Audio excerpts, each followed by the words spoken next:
Hello, listeners. We are going to shake it up just a little bit, seeing that October the 30th is National Wicked Day. One short day in the Emerald City. One short day, we're going to shake it up, and we are going to have a podcast release. It's a conversation with the sentimental men where they focus on all things wicked. So if you're celebrating wearing green or pink, if this is your national holiday, join us October 30th for an extra special podcast with Stages and the Sentimental Men. Hi, I'm Stephanie J. Block. And I'm Mary Lee Fairbanks. Welcome to Season 3 of Stages Podcast, where we continue to bring creation and connection to center stage.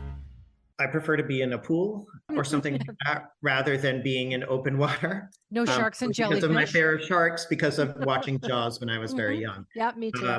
I used to even think that somehow there would be a shark in my above ground pool in Rhode Island when I would go swimming at night and couldn't be underneath the water. There's a door that opens on the side of the thing that you don't know about under the ladder. No, mine was that I would terrorize myself. People would be flying sharks overhead and one of them would fall out of the plane and land in the pool. I don't know. I had a very active imagination as a child.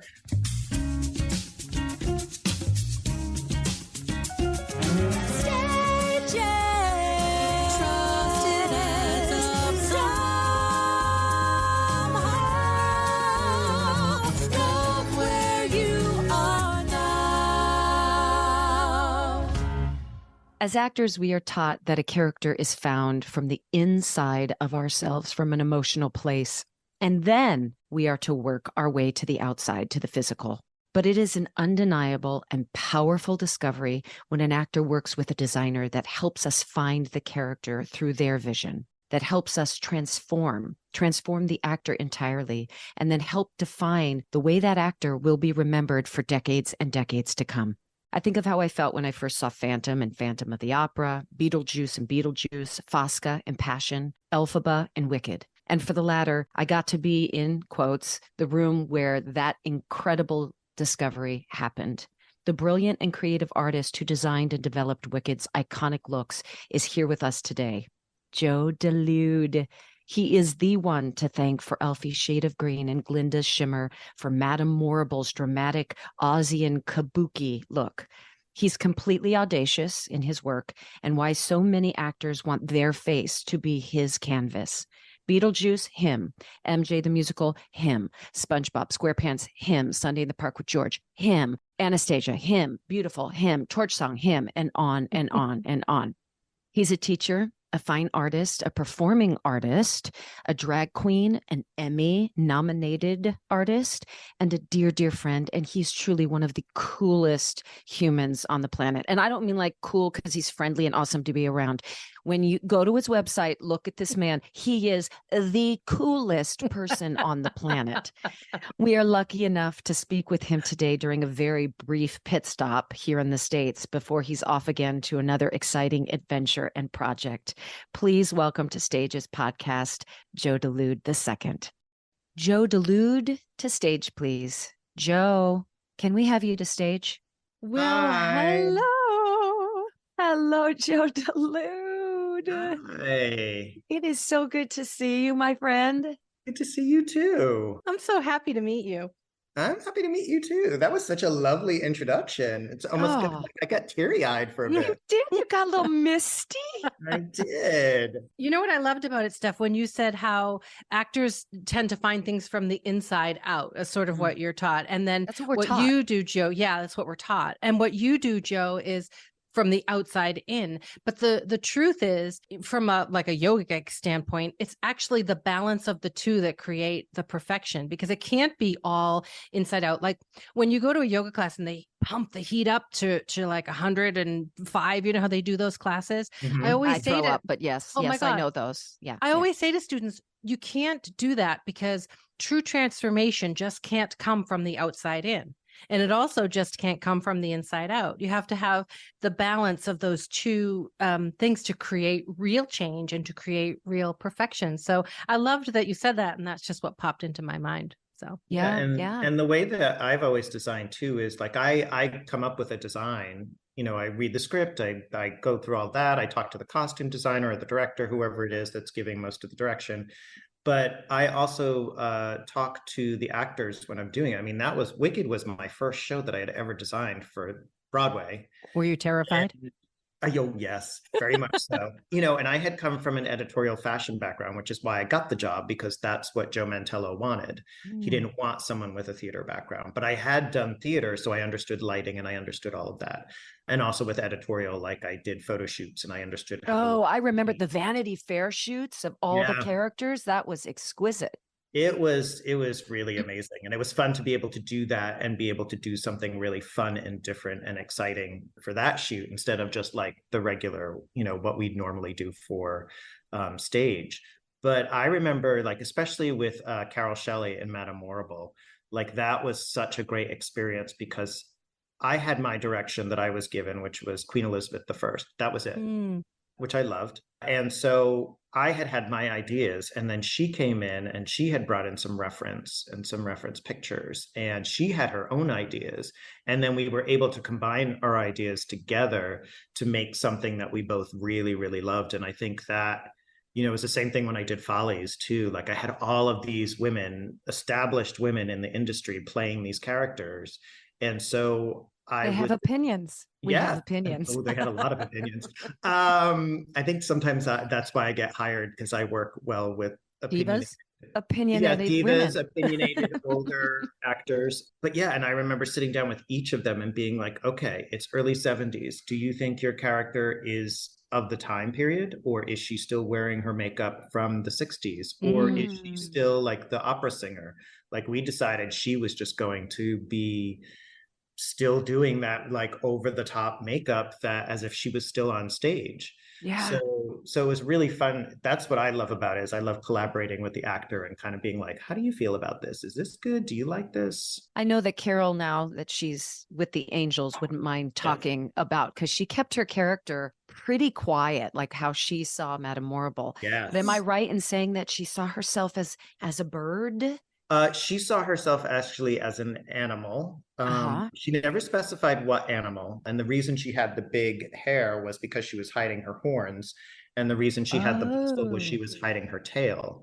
And then finally at the end, when she switches into that like Chinese pagoda type dress, that was when she finally got the power to be able to shave her horns off and cut her tail off. Wow. Oh, that's so cool. Isn't that cool? Yeah. And she kept that very, very secretive. I feel like she told me she wouldn't have been a bird if she had horns of some kind. No. Oh, guess what's going to keep me up at now? I'm going to be up at night thinking, what the hell, animal? It was something with horns and a tail. That's all I remember.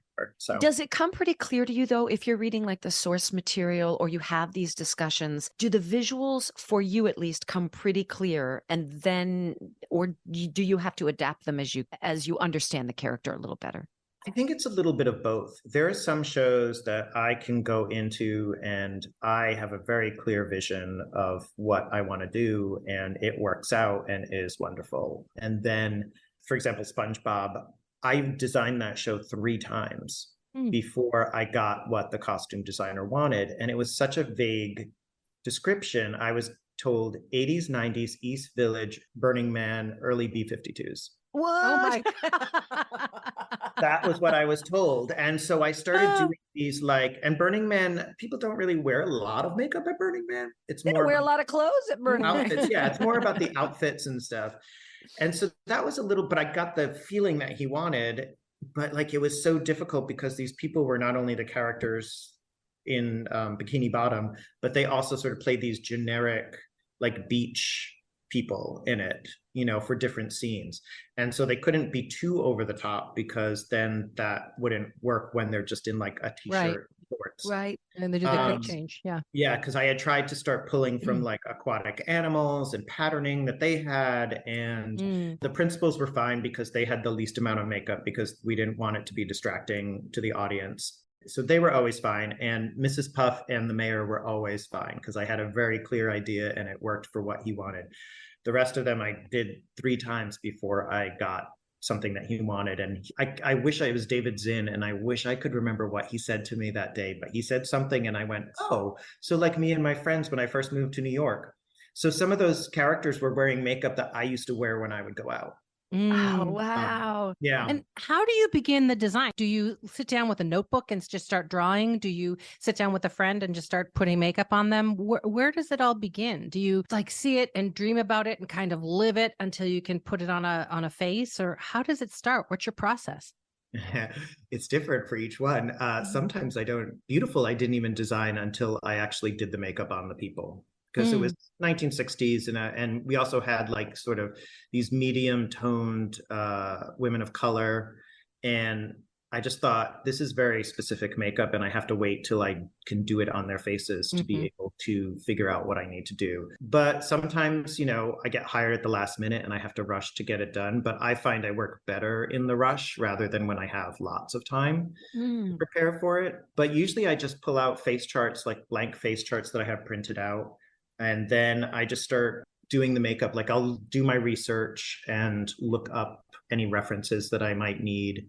And then I'll just start using the makeup and then doing the face charts and seeing if it works. I just did that because I'm going down to Brazil for Matilda. So we're doing a photo shoot. And so I have only a few days to sort of get these makeups to where I think they're supposed to be. With a couple of the characters, I was like, oh, here are some different ideas to see which one works. But sometimes I'll like do a face chart and I'll be like, oh, that sucks. What's a face chart? I wish I Right? had one ready. No. I actually do know because with every show you get a face chart, and as an actor, it sits on your mirror with all of the different. Because in theater, listeners, we get a designer.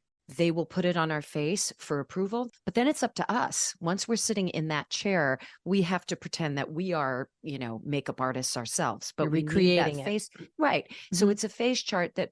A black, like a Sharpie drawn, but of course it's been run off and copied.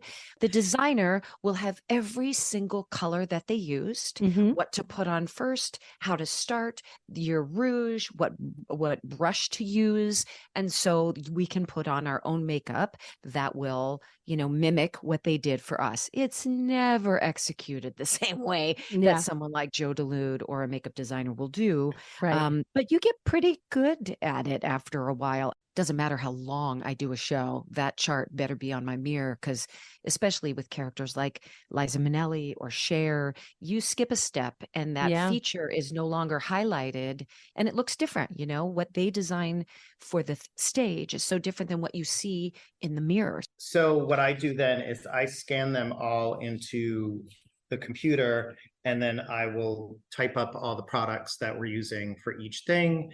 And then I put them in a Google Drive now because I'm advanced and I've learned my lessons, so I don't have to continually do face chart hard copy after hard copy. Yes. Yeah. And then you kind of get brought out to wherever the shows might be, maybe once or twice a year, to make sure the actors are doing it correctly, to make sure everything looks the way you designed.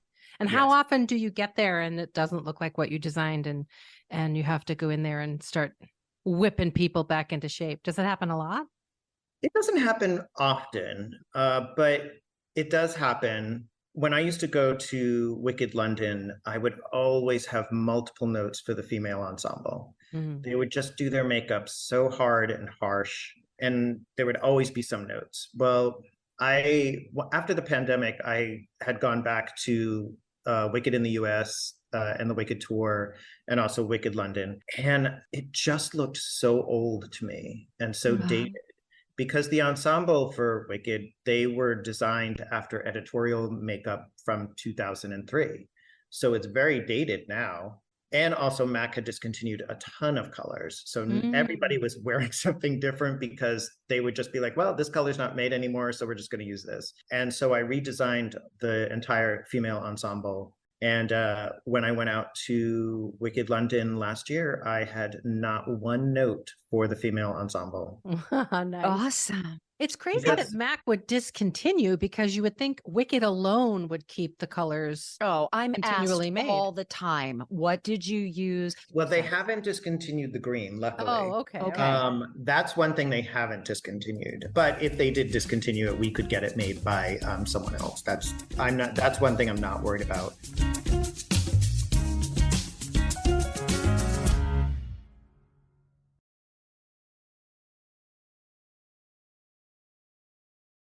Can you believe it's been over 20 years, Joe? No, and I went down to Brazil at the beginning of this year and redesigned the entire show for a company in Brazil. So I got to reimagine the entire show. Was that hard or was that so fun for you? Oh, it was so fun, because I had a lot of ideas, and some of them because you wore the extreme blush that we used to do in the ballroom crossover that got cut. But more so because you couldn't see it once we got to the Gershwin. We should tell them, but listeners, so when she would go into the ballroom for the dance and she was Galindified and all this, we came out with these. You explain. Is Brazil going to actually do it? They're going to allow you to do it? We didn't do that, but okay. They didn't have a ballroom crossover. They just had the transition, but they didn't have a whole ballroom thing. Oh no, that's not the Aussie. That's not Schiz. No, it's the ballroom crossover is yeah. Forgive me. Yeah. So, but what would happen is the women's ensemble would start with a certain look for Shiz, and then when they went to the Emerald City, I had originally created different eye makeup designs as well, but then everybody was in green glasses, so it didn't make sense to change the eye makeup, but the blush changed slightly. And then when they went to the ballroom crossover in Act 2, they would have extreme blush. So I think you had the blush that went straight down your face, right? We did, yeah. Yeah, there was blush that went straight down the face Yep. here. There was one that had 80s blush. There's one that had orange that went all the way up in here, and she kept getting more beauty marks as the show went on. And I can't remember what the other one was. There was another one too. And Brazilians love makeup, so and they gave me free reign to do whatever I wanted. Yeah, and one of my favorite things was they cast a trans woman of color to play Madame Morrible. Fabulous. And originally, the costume designer said to me that he wanted to sort of pale her down, make her look older. And I was like, you have hired this stunning woman of color, and I was like, I don't feel comfortable, one, paling her down, two, making her look old. That doesn't make sense. And then the director said, no, since she's being played by a trans woman of color, let's make Madame Morrible a trans woman of color. Yeah. Fabulous. And so I got to do this great, sort of almost draggy look, but not quite draggy, and she loved it. And it was just fun to be able to go there with a lot of the makeups. I mean, I think there were 80 designs in that show if you count all the changes. Now, when you do drag and you're doing your own makeup from start to finish, how long does that take? Because sometimes when I speak with drag artists, they're like, oh, I can be in the chair for 2 to 3 hours getting it all together. It's like a real event to make that happen. What's the timeline for you? I can do it in an hour, the makeup. I do a very specific drag character. So my makeup is the same basic style. And I do bearded drag, so I keep my beard. Right. And I just color it in to match the wig. But it's a very specific design that doesn't really change that much. The colors change. And so the quickest I think you've ever done Wicked on me with green on me, we did something crazy. It was 7 minutes. Yes, 7 minutes. Really? That's my record. That's really fast. That's his record. And usually we would be in the chair at half hour, and you talk shop and you get it going. And Linda's in the bubble. She starts the show. Isn't it good to see me? All this stuff. And you're still gently being painted and there's no panic there. But when it's go time, it's go time. Yeah. Do you find, Joe, I always wanted to ask you this without betraying any actors. Do you find that when we're in the chair with you, that it's much like a hair salon in the sense that we talk shop, there's lots of tears, there's a real friendship that happens because that is a deep relationship. Do you find that conversation happens pretty much anywhere you go with an actor? I think it does. I mean, I think sometimes it depends on the actor. I've had all kinds of different experiences with actors, but I think another reason I also get hired for things is because of the energy that I put out, because I have a very calming energy and that's how I like to work. And I don't like to work in stress.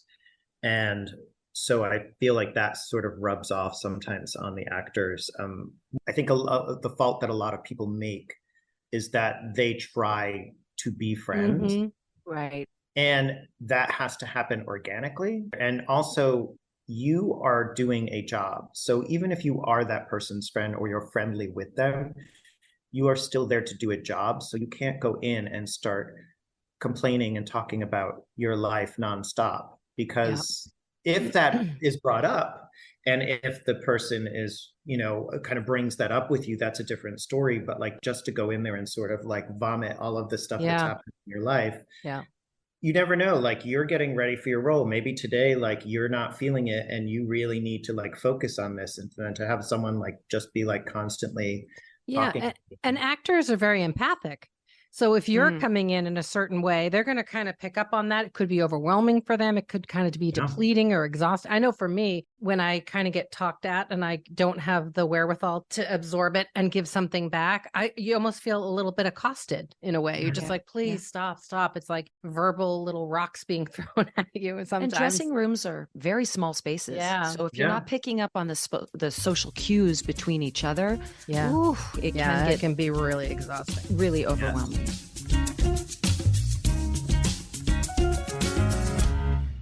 Is that a stone on your necklace, or is that a citrine? Oh, it's a citrine. Money, chakra 2. Are you into all of that stuff? I am into that. Like, I have several altars around my home. I have different crystals for different things. I actually have a Dia de los Muertos altar that I keep up year round. I do too. My loved ones that have passed on. And I was, I lived with a roommate who grew up in that culture, and he did it one year. And I just thought, well, why am I only doing this once a year? Like, I should just have this year round, because anytime I might need my your ancestors to help me or guide me or just to feel comfort, I'll light the candles on it and have that going. So, and did you go out in that August blue supermoon and charge everything and make moon water and all that? Do you do that? No, stuff? I wasn't here. Oh. Yeah. I was sitting out in my lawn. I had all my crystals out. I had my moon water baby. And my teenage son came home, but he didn't see me out of the thing. And he parks the car and he's walking past me and I go, hello. And he just he's like, what are you doing out here? You're such a weirdo.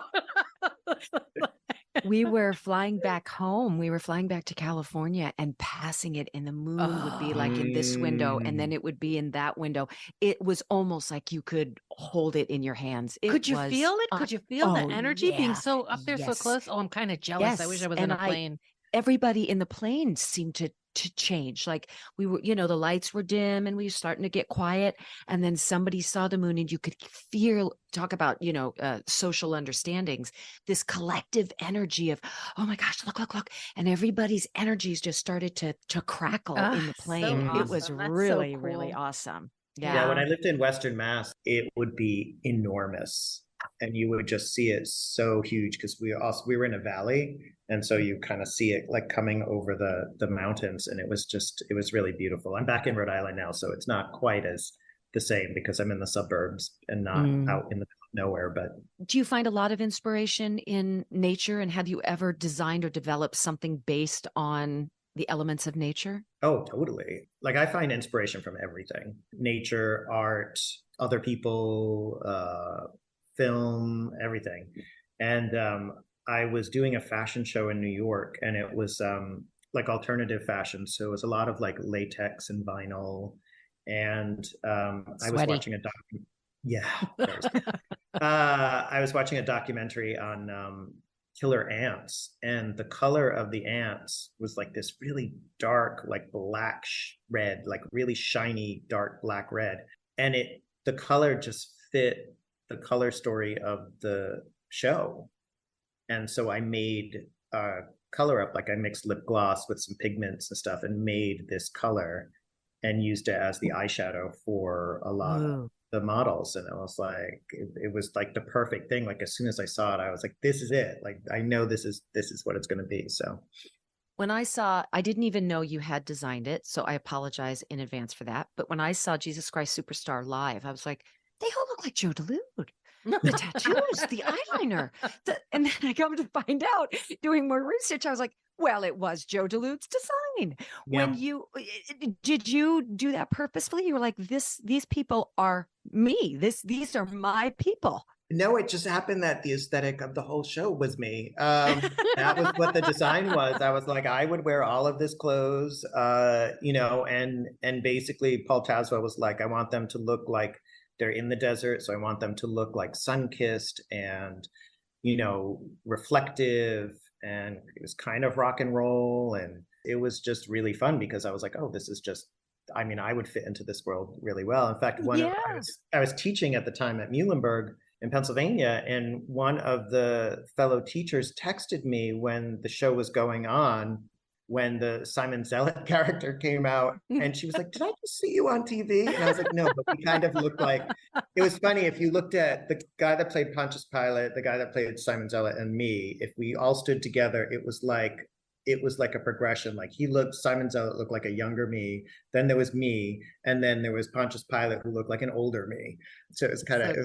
funny. I just want to quickly, when you design tattoos, is there a different pigment or ink? And then how long does that, I've never had to do it, how long does that stay on an actor? Well, we had them made. Now I have a printer that I could actually print, and I have paper that I can actually like print out tattoos if I need to.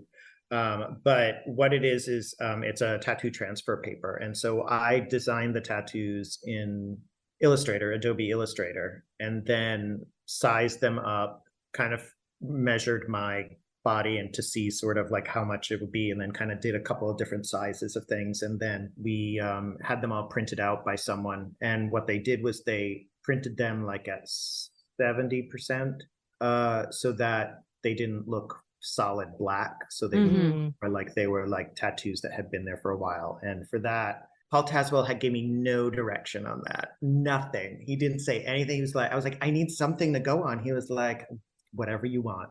And the only thing he said was that he wanted Simon Zealot to have the tattoo that went all the way like down his head and his neck, because he had the mohawk. They were very tribal. It was so cool. So it was all based on sacred geometry and on basically what I had learned growing up Catholic.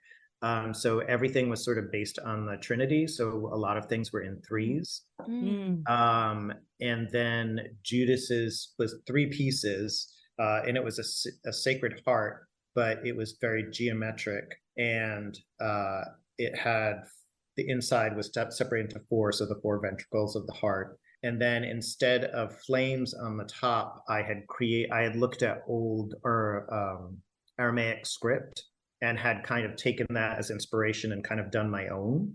And so the flames were basically writing, and then the rest of it was all like geometry. So everything was lines, squares, circles, triangles.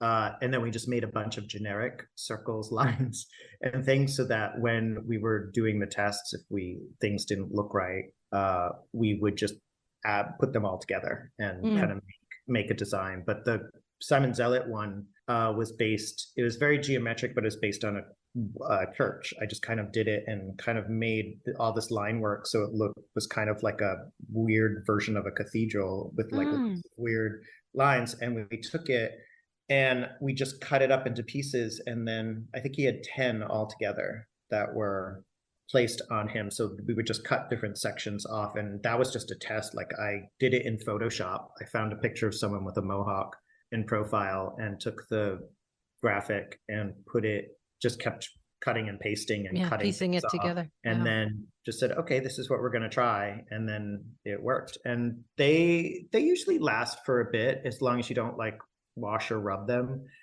They can last for a few days. Not perfect, but I want to ask you a little about your fine art painting. Is it acrylic that you use, or do you kind of do multimedia, or do you mix media? I do multimedia. So like that one right behind me there, the Screaming Woman, that's one of mine. So it's acrylic in the background, and then I usually paint the base of the skin and the hair with acrylic, and then I go in with oil pastels. Because I like to use my fingers and I like to blend with my fingers and stuff. So I can get a lot of that blending. I have another one that's up there, the one with the cigarette in their mouth. Yeah. And so that's the same. But sometimes I mix it up and just, do whatever I'm feeling at the time. Like, I've been doing some stuff with gouache and watercolor that's different than what I normally do. I'm working on a new series right now. Well, I'm trying to, but I'm never home to do it. But it's exploring, this one's going to explore, because I tend to explore like LGBTQ world, and this one's exploring like the gay male world and what masculinity means, and how toxic masculinity has moved over into gay male world. And so I'm using a lot of images. So I'm going to like decoupage and stuff, all these catfisher profiles that have been contacting me online. Oh, I'm Oh, just wow. sending them all out, and they're going to be a background with their messages and stuff. And then I'll paint over it so you don't really see the person's face, although they're not, I'm sure they're real people because they're pictures, but they're Right. obviously not real people. If But you put a that's- beard on Screaming Woman, she reminds me of your drag. Yeah, it is very much. It is Yeah. very similar to my drag. Yeah, to Mr. Yeah. Drag. He's a fun one. We're going to be doing a holiday show again in Western Mass for the first time in 3 years since pre-pandemic. COVID. Yeah, and I'm very excited for it. I wrote the script and we had a read through and everything's great, except the one woman who basically is the conclusion of the show. Just messaged me and said she's going on a silent retreat during the show. So so I have to rewrite the entire ending of the show, which I think I have a really funny concept on what I could do, but like I just thought Can the whole actress show is- just start becoming a mime? Can she just finish the show? I know, I wish, because she's also the character. She plays herself, and her name is Marina Goldman. And so whenever I say her name with Mr. Drag's accent, I always like, oh, Marina Goldman. So now everybody says her name like that, but she's always trying to get into the show. And she's always calling me on the phone and trying to get into the show and trying to be part of the show. And then she always ends up busting in at the end. You can't do that as a mute. No, Well, that's pretty funny, though. Actually, you finally let her be part of the show, but she's on a silent retreat and she She's can't on say vocal anything. rest. Yeah. So one of the things I'm going to do is I'm going to call her because I'm going to like do a lead-in line where normally the phone would ring and it would be her. And it's not going to happen. So I'm just going to keep staring at the phone. And so finally I'll call her and I'll get a voice message. But in the middle of the voice message is when she starts her retreat. So she's just going to start the message and then just stop talking. Yeah. But have you ever done a series of all of the shows that you've done? Like painted a series of the incredible makeup that you did for the shows and, kind of make a theatrical series of paintings that would probably sell really well. Oh my at gosh. one of these, Broadway cons. I actually have not done that. I don't know. It's funny because I'll start a series and then I'll realize I'm not into what the subject matter is.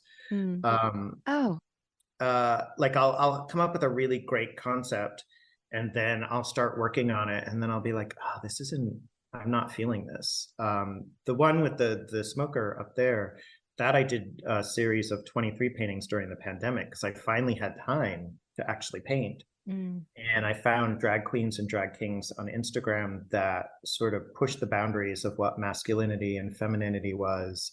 And so like, bald drag queens or bearded or mustache drag queens and these drag kings that were doing like this fantastical makeup that you never really saw before. And that inspired me to like do the series and to question like what's masculine, what is feminine, what is beauty, where you can find beauty. And all of my work used to be really dark, black and white and gray with like some red. And this was the first time I really started embracing color, and they were all like super colorful, and just they joyous. And I will tell you that in 2019, I did ayahuasca. Oh, What did you I see? always wanted to do What that. did you see? Are you allowed to tell us what you I saw and can felt? tell you. And I did it over 2 nights, and it was in Nantucket. It was with the shaman that a friend of mine had gone to and highly recommended. And I didn't want to do it unless I was recommended to someone through someone, because there's so many charlatans out there now. Yeah, and things could go wrong. You go to places, and unless you feel safe, that can be really risky. Yeah. Yes. So the first night I was there, I had been waiting for this for like 10 years. I wanted to do this. And so I was so excited to do this. And, you have to do this detox before you go because you do purge a lot from either end, depending. And so you want to be as clean as possible. And I went, and all I did was I just saw these really bright sort of psychedelic images of people sort of coming towards me. And it's not hallucinogenic. So you don't like look up and see like crazy stuff. It's in here. Yeah. So your mind starts showing you different things. And then that was it. And I was like, damn, I waited 10 years for that. And then the second night, and what I realized is the first night, and after talking to the shaman too, I realized that I had some expectations, and also that I was so nervous about. Now, I never vomited, but it came out the other end, and I'm very bathroom shy, and so I was very nervous about people hearing me in the bathroom, and so I was holding back. And then the next night, I was like, everybody's going through this, so I can't hold back. And then the next night, I was really great, and I had some really interesting moments and breakthroughs. But do you remember all of it? You remember all of it? Yep, I remember all of it. And you can walk around, like, it's not like you can't, unless you're going through something really intense. Like this was a 2-level place in Nantucket, and I couldn't walk down the stairs and, go up, go outside. Like, it wasn't like I felt like I couldn't move. But then when things started opening up after the pandemic, the LGBTQ center in Allentown, Pennsylvania, that I had done work with before, contacted me and said, we want to open up our gallery again, but we're opening it as a pop-up because our space is too small to have it still with the COVID rules. And we're opening a pop-up in downtown Allentown, and we want your pieces to be the opening show. And so that's why I said yes, of course. And after we put all of the paintings up and I looked around, I was like, this is what I was shown on that first night. And I didn't notice while I was painting them, because I'm painting them in a small room. And then when they're done, they're all like leaning up against each other. Yeah. But now when I saw them all up together across this room, I was like, oh, these were the images. This is what she was showing me and saying, like, this is where you need to go. This is the journey that you're going on. So it was really, I did a lot of experimenting that summer with different things, and learned a lot about myself, things that I had forgotten from my childhood. And I didn't have a horrible childhood, but just things. Why I had stopped performing, like all of these memories started coming back to me, and these experiences, and it really like opened me up to, who I am. That's so cool. Are you a Very tetrachromat where you see more colors than most people? I don't know. Oh. I don't know. I mean, I see a color really well, and I like it. It's really important to me. Like, color is really important to me, and the juxtaposition of different colors. But a lot of that, like, is my art background. I went to school for graphic design, and I've always been artsy. And so, like, I see things in my head all the time, just ideas and things that will come to me. And I've now been smart and started writing them down in my phone, because I have these like great ideas for like plays to write and things like that. And I'll just get a spurt of this idea, and I'll just have to like do it. And who knows if I'll ever get to it. That happens to me all the time. I call them little downloads. Like, all of a sudden I'll be doing something and I get this little download of an idea, and I email them to myself so that I can put them in a list that I have on my computer, because I don't want to forget them. Happens to me all day long. I do it. Yeah. And as I get older, I start to realize how limited my time is left to execute on some of the ideas. And it just makes you really aware of the present moment, because Steph, all the time on this podcast, we talk about little ideas that you don't act on. And then when you do act on them, look what happens. Like, so many things you never even imagined can happen. And now that I'm getting older, and I email myself those ideas all day long, and I think, oh my gosh, I won't be able to get to all of these ideas in my lifetime. I might not have the energy or the time, or, it makes you value the moment that you're in, because you want to try to incorporate some of those ideas into your everyday, what days you have left. Yeah. There's so many things. Like, there's a play that I'm trying to work on now based on John Rechy's City of Night book. And I had written a play years ago when I first moved to Western Mass that was based on one chapter of it. And it was good. It wasn't great, but it was good. And now, because I've learned so much more, and having written all of the drag shows and understanding more of that aspect of it, I started reading the book again, and now I want to do a show that's based on the entire book, which I think is, and I'm very excited. I just have not had the time to do it, but that's something that I feel will happen. Also, as I've gotten older, that I'm having issues with the joints in my hands. Yeah. So it's getting harder for me to actually do a lot of makeup, especially like precision makeup, like lips. my hands are shaky now. So it's really, really difficult for me to do lips. It's been difficult. And depending on like, if I'm doing a lot of makeups in a row, it will get worse. Did these bits of physical limitations, are they scary to you, or is it just the natural process of aging and you're looking at it as a sign to say, okay, so we're going to transition, or we're going to build something else in a different way? It is scary. I mean, I have been saying for years, I want to get out of doing makeup. Designing, I love. It brings me so much joy to create worlds and to create designs.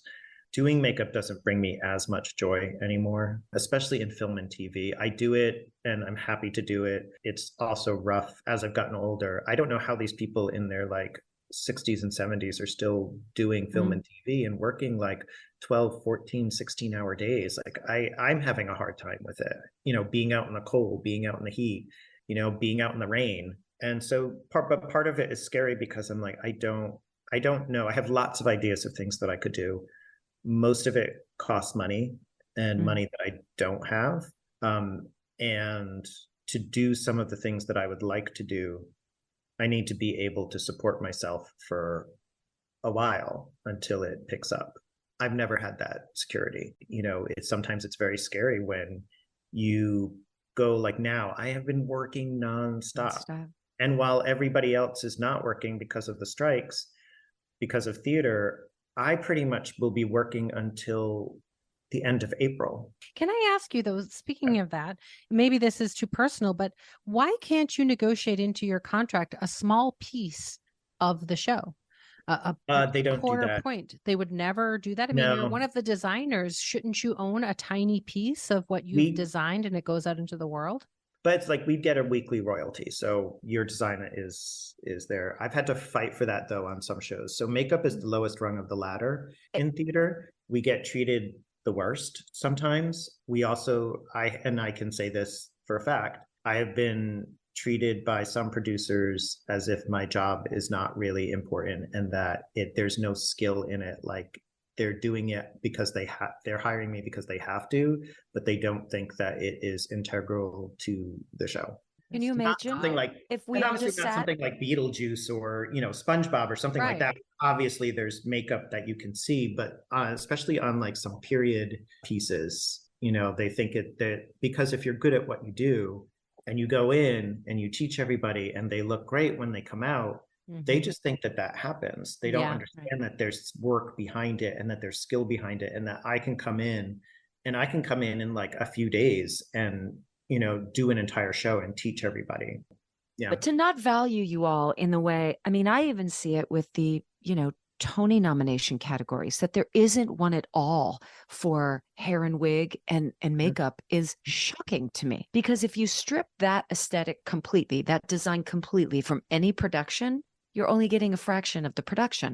Like it is a true art form. How it's overlooked is still shocking to me. Since you're such an advocate with the union, with your local union, have there been discussions about, because that whole wall behind you should be filled with Tonys. You should have multiple Antoinettes behind you. I know. I think about that often. I'm like, if there were Tonys, I would probably have a slew of them by now. But doesn't film and television give award? They have Emmys. Get Emmys. Yeah, there's Emmys, there's That's Oscars. ridiculous that we don't have it.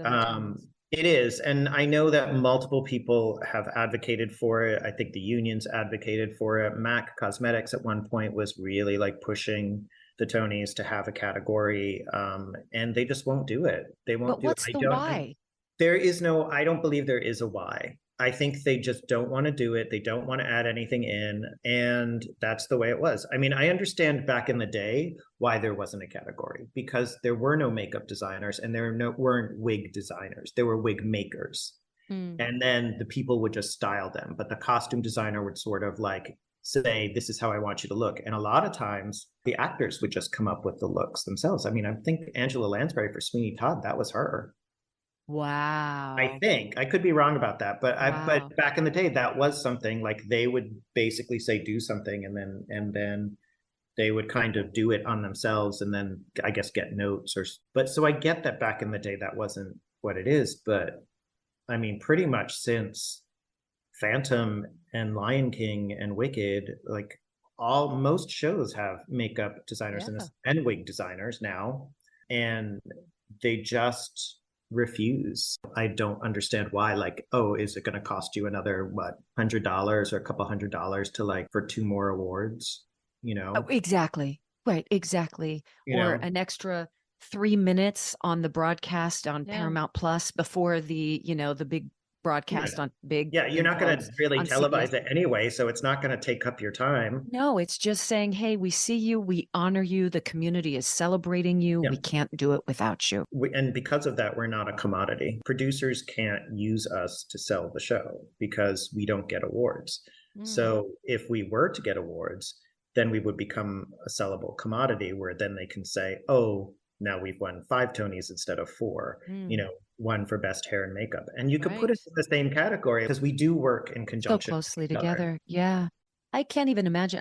ML, I went to Joe. So we were building the Share show. We were about to present to Share. I'm in the middle of rehearsals. I kind of have an idea of what I'm going to wear when we present it, because you're not wearing a costume. You're just trying to say, hey, this is to emulate who you are and, what would happen if we actually told the story on a stage. But I thought, my face, she's going to look at my face, and it's going to be very difficult for her to buy her own story when I look so vastly different. And so I went to our director, Jason Moore, and I said, I think this is really important. I know it's just a presentation. I need someone to show me what I can do that doesn't go into the realm of heightened theatrical, but can still enhance my features to look more like her. And he said, okay. My first call was Joe, and we had the whole, you showed me what I needed to do. You played with my features just enough so that I felt secure being her for her. Without being a caricature of her. That's right. Yeah. That's right. When did you get into this? How did you get your training? Where did it start for you? I started in the mid to late 90s at Mac. And at that point, it was all about the artistry. And I worked with some incredible artists, and I would just watch them and watch what they would do and learn from them. And they also used to train us as well. So we would, twice a year, we would go to this thing called Train the Train. I can't remember what it was called. Something. And whenever they would have like a new collection come out twice a year, and we would all go and like learn from the trainers and from these higher up people. But working at Mac, like you had people of every walk of life, tone, color, age, like everybody, and you just had to learn how to do it. And back in the day, not a lot of people did that. And it would be really interesting because I worked at the Mac at Soho. So, a lot of people thought that when they worked there, like that was also the time when people thought they were like the best because they worked at Mac. And so they sometimes, like, if people came in that weren't like cool looking or, like me, pretty, you're calling me out, Joe. Not at all. Not at all. But like there were some of the employees, and eventually I became a manager. So some of my employees like wouldn't help certain people when they would come in. Yeah. And I would be the person that would help them because, at that point I was one of the managers and it was important for me. And I remember one woman came in and she was shorter, little rounder, older, and no one would help her. None of the people would help her. And she got so angry. And she came to me and said something. And I was like, I'm so sorry. Like, let me help you. She ended up being one of like the top interior designers in Chicago. And she would come in and I would work with her all the time when she would come in. And she had said to me, if you ever want to change careers, she was like, you can come to Chicago and I will hire you in a second because you understand color so well. And at that point I had just started my life in New York. So I was like, I'm not leaving New York. And now I'm like, oh, I could have been an interior designer because that's the other, if I could do anything else, that's what I would be doing. Yeah. Well, there it is. I mean, maybe that's the next road for you. As your hands start to hurt and the detail work becomes too much to do, you move into something new and unexpected. I do have a couple of you'd be ideas. amazing at it. Yeah. Yeah. One of them is a lifestyle store, having a store that has like all different things and a lot of like locally made products and plants and some vintage clothing and just this, and having this space that then can double as a meeting space for people or for workshops or things like that. So I love it. Yeah, that's one of my. I know. I'm good at the creative, the business. Once I do it, so now you find a business partner that can really move you to. I think sometimes, like when we know we need change, our body will force us to that change. Yeah. And it's almost like your hands are saying, It's time, my friend. It's time. Yeah. And I'm going to do this to make you make a change. And I think that's really true in life. So go find a business partner. Get out there. So I'm working on writing a makeup reality TV competition show right now. Fun. So I'm hoping that is going to be my next phase that will get me what I need to then do these other things. But I think it would be really, really good. I love Really it. With me as the host. All right, we've arrived at the 5 questions, but just before, a word from our sponsors. Hey y'all, it's Kelly Clarkson with Wayfair. My favorite thing about the holidays, decking out my whole house. And it's not a competition, but like if it was, I would totally win the season with Wayfair. Giant outdoor inflatable Santa, got it on Wayfair. Trees, lights, and ornaments in every style and color, yep, got those on Wayfair. Garland, accent pillows, cozy throws, nutcrackers, Wayfair, Wayfair, Wayfair. When it comes to hosting, Wayfair's got me covered there too. I got a brand new dining table set that fits the whole family, sheets and towels for extra guests, and even the cutest holiday bed sheets for the kiddos. All thanks to Wayfair. And the best part, I got it all shipped fast and free. It's a Wayfair holiday miracle, y'all. I'm not saying there's a champion of Christmas or anything, but if there was, it'd be the lady with the year-round Christmas village who shops at Wayfair. That would be me. For everything festive and just your style, all delivered with fast and free shipping, visit wayfair.com or download the Wayfair app to totally win this season. But again, it's not a competition. Wayfair, every style, every home.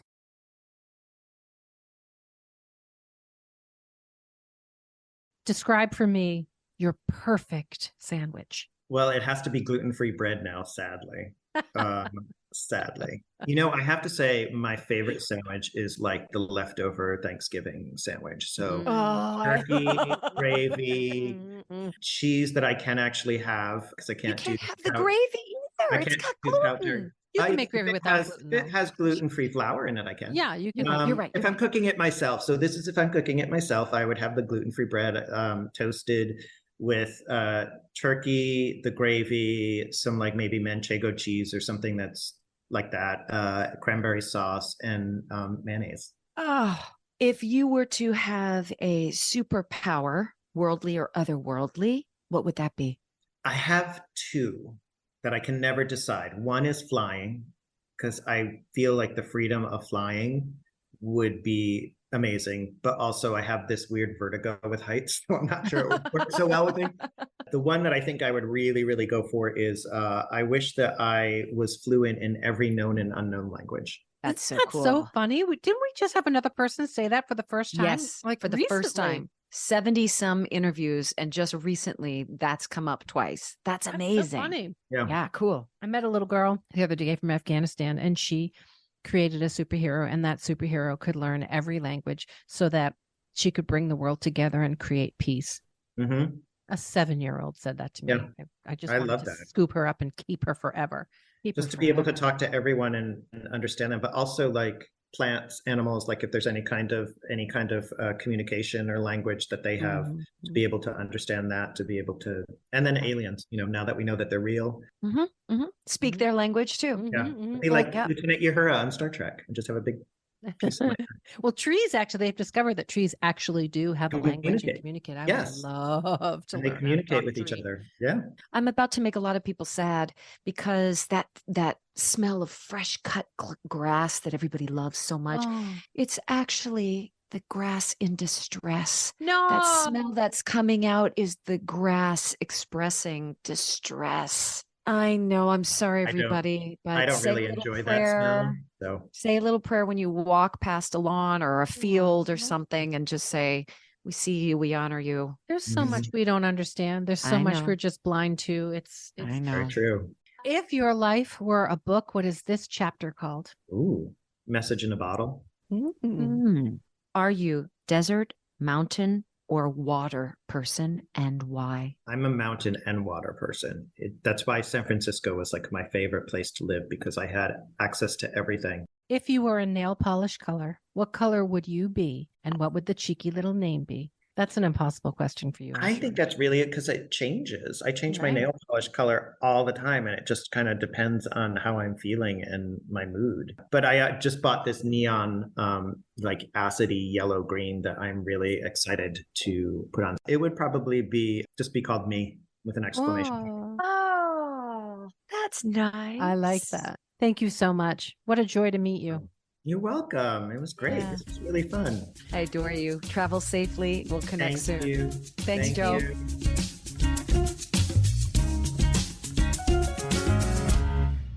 That was so fun. What a nice guy. Such a nice guy. He's really a true artist, like a true artist. You can just sense it and everything about him, you know? And his calming, when he says, you know, that's why people love to be around him. It's interesting. Again, don't ever judge the book by the cover, because go on his website, see him. He's covered in tattoos. He's got this mohawk. He's just pierced. He's wonderful. But then he enters a room and truly it's just like somebody turned the equilibrium knob and just kind of settles. So beautiful. He was my makeup artist on my wedding day. Oh, how lucky. Well, I was lucky because Seb and I got married in a little town called Bucine in Italy. And he happened to be, I think, setting Wicked in Germany. And so when I asked, he was like, oh, gosh, let me see what I can do. Yeah, he got on a train. He was able to come to Italy. And having him in my space while I was getting ready for the wedding was just so really, really special. And, you know, Seb and I met during Wicked. And it just, having him in a room is going to make the joint better. Period. It's going to be more creative. It's going to be more sound. And I really love him for that. I think he would, I mean, we're not allowed to promote television shows at this juncture, but I guess because it's a reality series and there are no writers involved, I think he'd be a terrific host for something like that. Yeah, I really liked him. You know, I always love the phrase that you should leave a space better than you found it. He seems like one of those kind of guys. Leaves exactly space right. better than he found it. Yeah. You know, talking about the Tony thing, first of all, they should absolutely have a category. But someone just told me the other day that the Tonys actually cost like something like $3,000 a piece. Yeah. And that when they only give 2 out per category. So like if a producer wants one, they have to buy their own, you know, because you get 2. And then if you produced a show and you weren't one of the, you know, yeah. So anyway, that was just a fun fact because we was talking about how much would it cost to really just have 2 more Tonys? It's a lot more than a couple $100, but yeah. But it's not so much that they shouldn't have a category. They should absolutely have a category. Wow. All right, Well, listen, I got to fly. Okay. I love you. Goodbye. This was really fun. He was awesome. I'm so glad to meet him. And you know what? Happy anniversary, Wicked. 20 years. That's exceptional. And it's certainly not going anywhere. So happy anniversary. Yeah. All right. Love you, girl. Love you.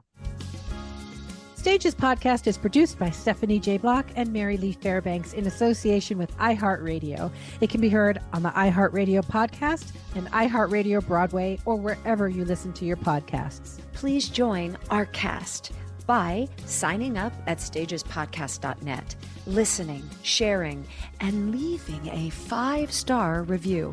It all makes such a difference in getting the word out. Thanks for listening, and we will see you again soon.